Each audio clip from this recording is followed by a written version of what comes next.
صحیح. اس میں سے ایک اور بڑی اہم چیز آتی ہے کہ جس طرح خواتین کے کچھ ایام مخصوصہ ہوتے ہیں، اگر کوئی خاتون جو ہے وہ اذان کے بعد یا دن کے وقت کسی وقت اس حالت سے نکل آتی ہے، وہ پاک ہو جاتی ہے اور اس پر غسل کرنا ہوتا ہے.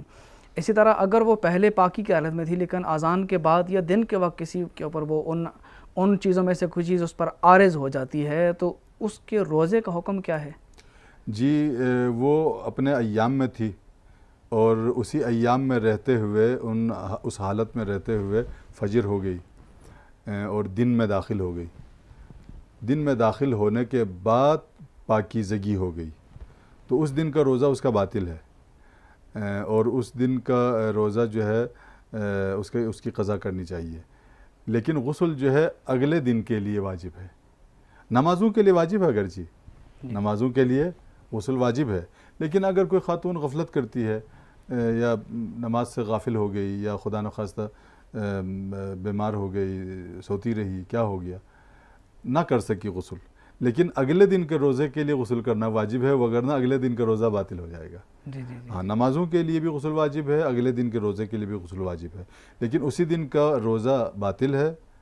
چونکہ دن میں حالت مخصوصہ میں داخل ہو گئی تھی، چاہے داخل ہو یا اس سے خارج ہو، دونوں صورتوں میں روزہ باطل ہے. فرض کرے دن میں پاکیزگی کی حالت میں داخل ہو گئی، یعنی فجر تک پاکیزگی کی حالت میں تھی، دن کے وقت میں اس کے ایام شروع ہو گئے یا اس کی حالت حیض شروع ہو گئی تو اس صورت میں اس دن کا روزہ باطل ہے.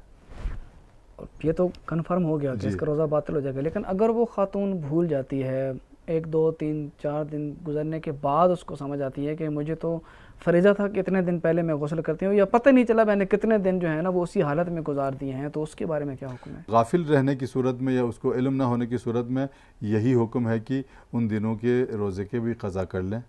اس پر کفارہ نہیں ہے. جتنے دن وہ غفلت حالت میں رہی ہے وہ اندازہ لگا لے اور ماہ رمضان المبارک کے بعد ان کی قضا بجا لے.